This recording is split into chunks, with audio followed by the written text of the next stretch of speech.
This is the Angels Postcast, your instant game reaction for the Los Angeles Angels. Part of the Locked On Podcast Network. Your team every day.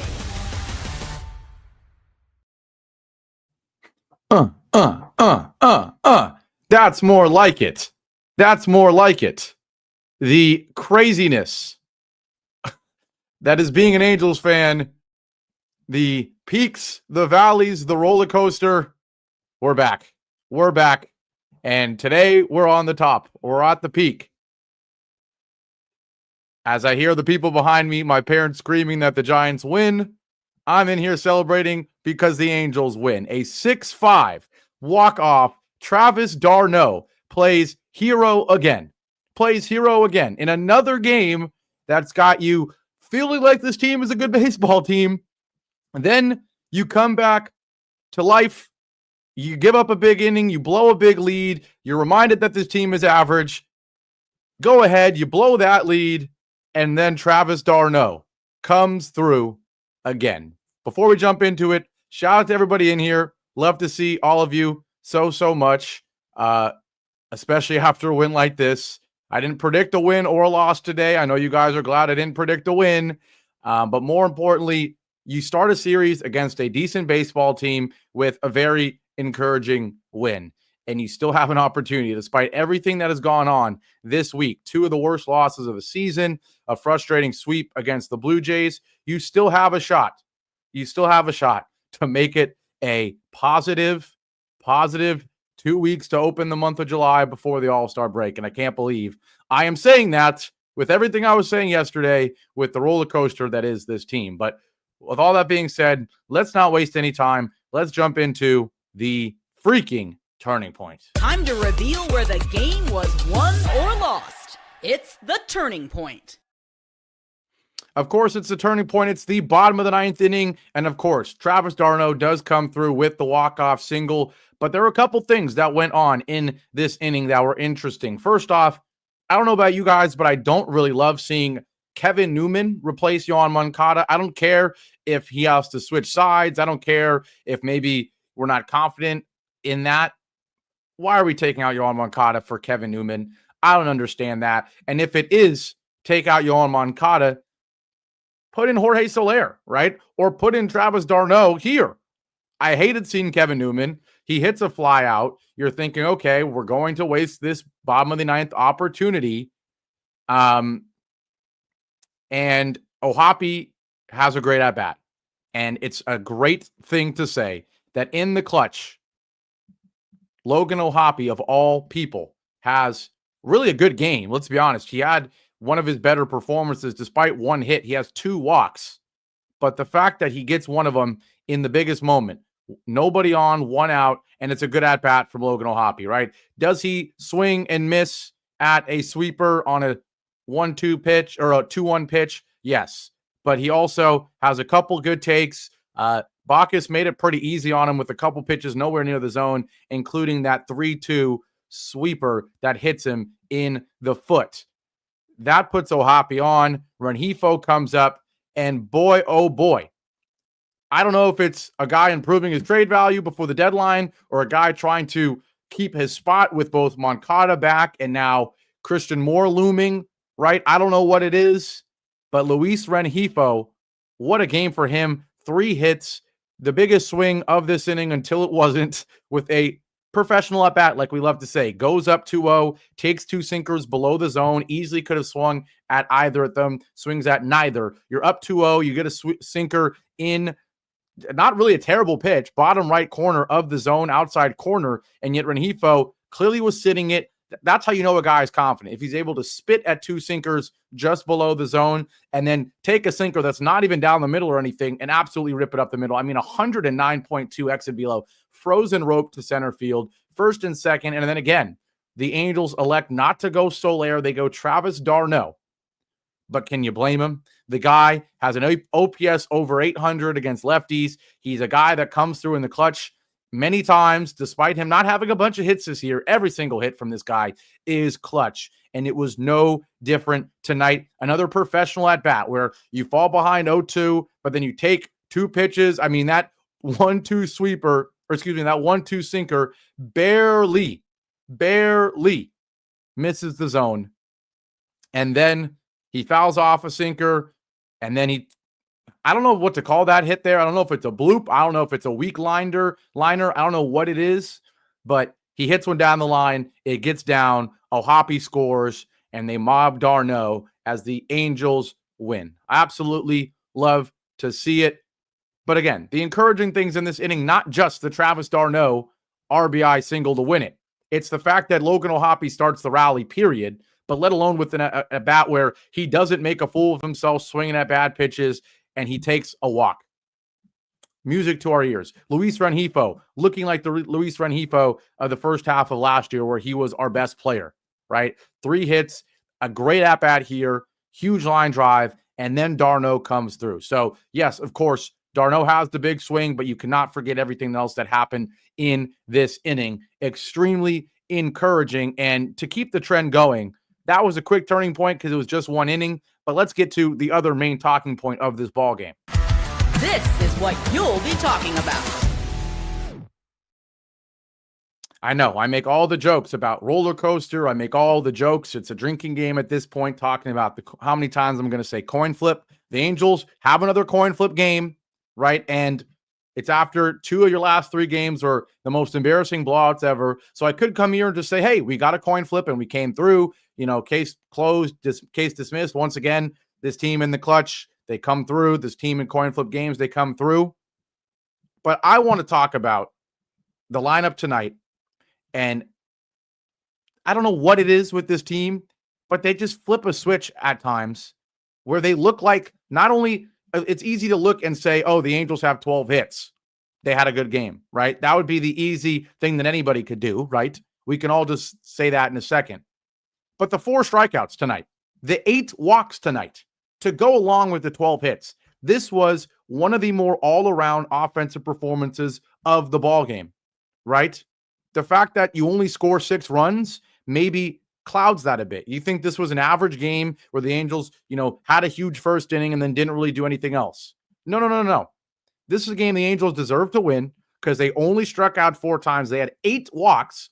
Every at-bat was solid. They had 12 hits, and they come through in the clutch, right? So, yes, like Henry says here, the starting pitcher for the D-backs was not good. Nelson, who has had an okay year, right? Around a 3.5 ERA for a lot of the year, really struggles, just goes 4 innings. And really, it only came in the first inning, right? An awful first inning for him, a huge first inning for us. In case you forgot what happened in that one, I mean, I made a joke about it on Twitter. And if you don't already, follow me at Gavin Carlson _. Last night, what did I say? I said that series against the Rangers, it confirms one thing, that no matter how high the peaks are, we saw how low the valleys were, and we cannot fall for these peaks anymore. This is an average at best baseball team. Well, guess what the Angels do right away? 1, 2, 3, top of the first for the Diamondbacks, and then everything you want to see happens in the bottom of the first. Zach Neto with a leadoff homer. Nolan Schanuel does what he does and takes a walk. Mike Trout continues to silence some haters with a beautiful double. Taylor Ward, does he get a base hit? No, but he does come through with the sac fly. And then Yoan Moncada, a guy we have been waiting to see come back. We've been needing him at third base with how poor Rengifo has been at times and how awful all the other options in the infield are with Christian Moore out. And what does Moncada do? He absolutely crushes a first pitch fastball right down the middle, right center field, 103.4 exit velo, 405 feet. It's 4-0. O'Hoppe singles, Rengifo singles. Campero does not come through, but still, we're sitting there going, and like I said on Twitter, forget everything I just said last night. You couldn't have had a better bottom of the first inning. You couldn't have had a better start to the game. Let's start saying this team is elite again, or at the very least above average, right? And then Tyler Anderson brings us back down to earth. He immediately gives up a 4-run top of the second. You're thinking, oh man, we're back to being average. I think this honestly is probably the perfect outcome for the Angels tonight. You didn't have a crazy 12-0 win where now we're all in here getting inflated and saying we're actually really good. You had a game where you did everything you wanted to see in the first inning, everything you didn't want to see in the top of the second. But overall, despite it only being 6 runs, despite you only having 1 run in the 5th, 1 run in the 9th outside of the huge first inning, what a game for the offense. The approaches looked better. The at-bats looked better. 4 strikeouts is unbelievable. That's like got to be one of the 5 lowest of the season. 8 walks, twice as many walks as strikeouts. And just about every single person came through. The fact that your hottest hitter in the month of June and one of your hottest hitters still in the month of July, I mean, mainly June, in Joe Adell, he's really the only guy on the team that didn't have a good game tonight. Think about it. Neto, 2 for 5 with the solo shot to lead off the ballgame. Nolan Schanuel, 3 for 4 with a walk. Gets on 4 times. Unbelievable. Mike Trout, just 1 for 2, an RBI double, a double that he then scores on, but 3 more walks for him. The on-base percentage for Trout continues to rise. Taylor Ward doesn't get a hit, but even he has a sac fly. Like we said, Joe Adell not good, 0 for 5 with the 2 strikeouts, but Moncada made up for it, 2-run shot. O'Hoppe made up for it, 1 for 2 with 2 more walks for him. How beautiful was that? Rengifo, 3 for 4 with a walk. One of his best performances of the season. And then Campero was not good. He still had a walk. Adell, the only guy in the lineup that didn't get on at least once. And then d'Arnaud pinch hits and gets the walk-off hit, right? Unbelievable performance from this entire lineup. So is it enough for me to take back what I said last night of we cannot fall for these peaks? We are still an average at best team. I'm not going to change what I'm saying yet. This is still an average at best team. At this point, I'm not going to say we're above average until the record actually reflects it, right? But again, this is a team that despite being average at best, every once in a while they look really freaking good. And this was one of those games where it could have been a 10-5 Angels win, right? They still only go 3 for 12 with runners in scoring position. You strand 14 guys on base. Think about that. You ground into 2 double plays. So this is a fantastic win for this team. Don't let the 6-5 and the walk-off make it seem like this game was a game that we should not have won or got lucky to win. This is a game that we deserved to win, and we won. So we'll take that. And we'll not go above and beyond and say this game means anything more than that. But we will gladly take the win. We're going to take our break now, and when we come back, we're going to talk about the start for Tyler Anderson.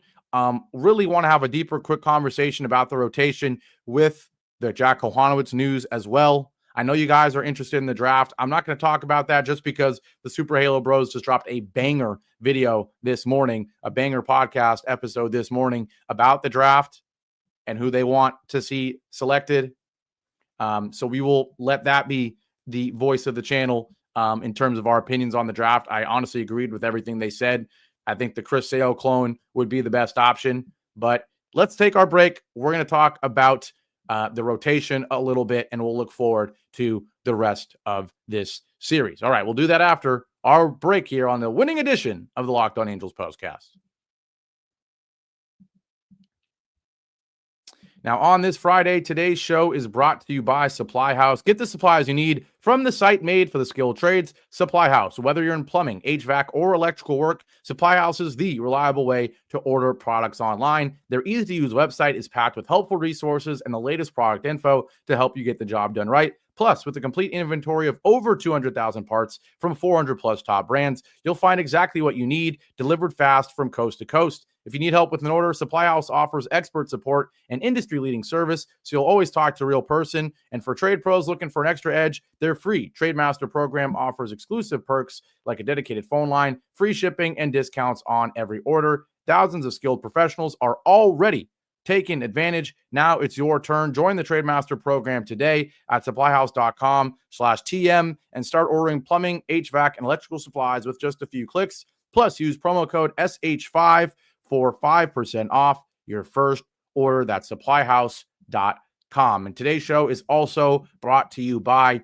Gametime. Have you ever decided at the last minute to head to a ball game with friends or family? Maybe it's game day and you suddenly realize you want to be in the stands. That's exactly where Gametime comes in. It's the easiest way to grab last minute tickets without the stress. With the money you save on tickets, you can splurge on food, drinks, merch, or even invite a bigger group to come with you. Gametime makes it possible. Gametime makes buying tickets fast and simple because prices on the app actually drop the closer you get to first pitch. And they've got incredible last-minute deals, clear seat views, and a lowest price guarantee that takes the worry out of buying. Gametime is the official ticketing partner of Locked On MLB, and it makes it easy to browse the app for all the exciting upcoming MLB games. Plus, they've got zone deals like 10% off the FIFA Club World Cup matches. By the way, go Chelsea, baby, on Sunday. Let's win another trophy. There's seat views right in the app before you buy, so you know exactly where you'll be. Take the guesswork out of buying tickets with Gametime. Download the Gametime app, create an account, and use code Locked On MLB for 20% or $20, off your first purchase. Terms apply. Again, create an account, redeem code LOCKEDON MLB for $20 off. Download the Gametime app today. Last minute tickets, lowest price guaranteed. And I'm going to take a quick water break because I need it.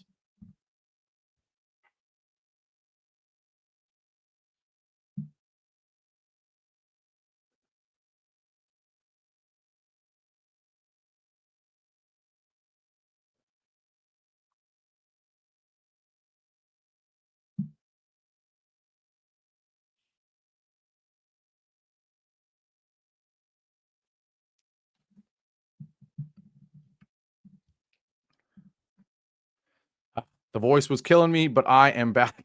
Don't do that, Vinny. Don't do that. You know that's not it. You guys are killing me.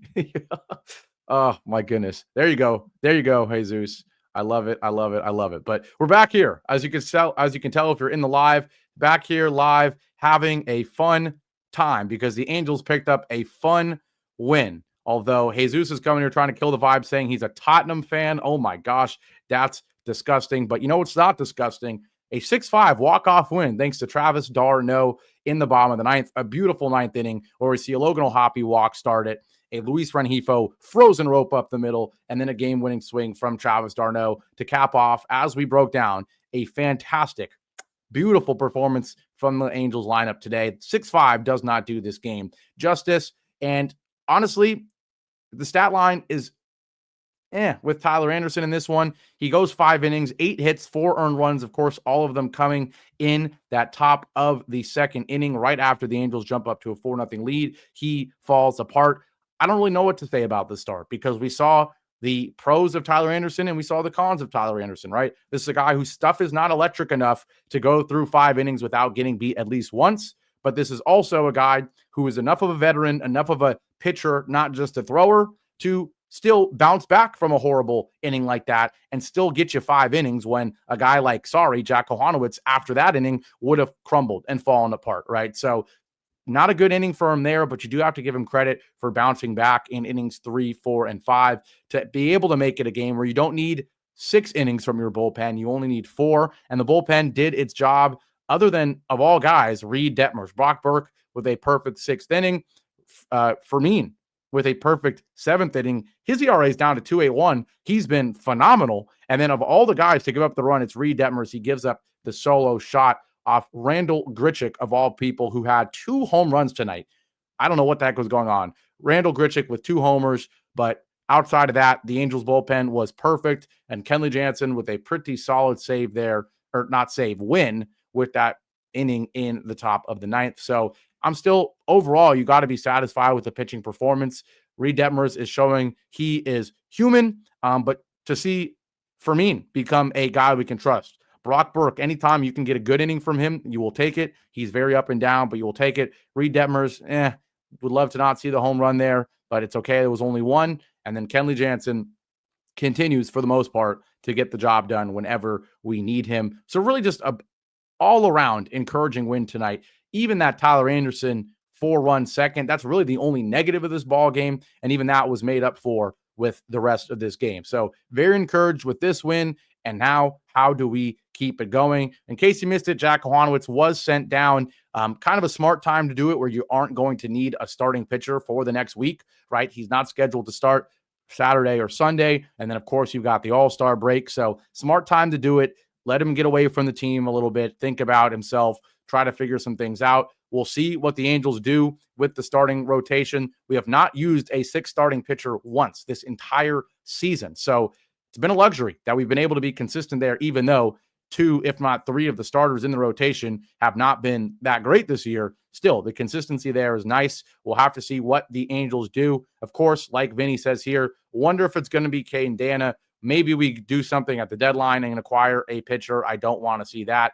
But the moral of the story is we will have to have someone new in there. We'll see who it is. And now we will quickly see what we've got on deck for tomorrow with our Angels, because now an opportunity, like we're saying, to still, despite this awful week where you get blown out twice, where Kevin Newman pitches twice, coming off a sweep against the Blue Jays, you can still make this a successful trip or a homestand. You can still do it. And it's going to hopefully continue tomorrow, where we certainly have one of our more favorable pitching matchups in the entire month, if not the last couple of months.